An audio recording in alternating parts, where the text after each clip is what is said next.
think it's really important to look at the mistakes people have made and to look at the way we regurgitate the messages we get when we're younger. You know, if I live in a misogynistic world for long enough, I'm going to make choices that perpetuate that.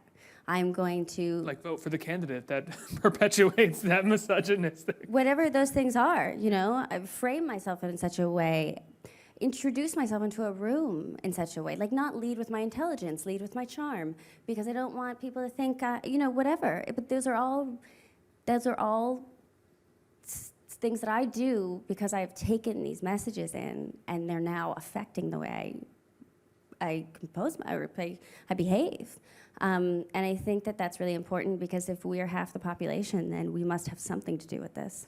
Now, I would imagine that that is also something, and I think I said this before, but that you greatly relate to as being a child actress, sort of how you enter a room, how you carry yourself, and what you lead with, just for the sake that you were a young kid going on auditions. Yeah, it's true. I do think a lot about that, and I also, a lot of the way I conduct myself as an adult is based on what I was taught as a child. Reacting to what you were taught as a child and sort of or rectifying? Continuing to act that way and then realizing it gets me in trouble. Like, I would often, when I was a kid, like, people didn't like a precocious child, so I had to pretend I wasn't so smart.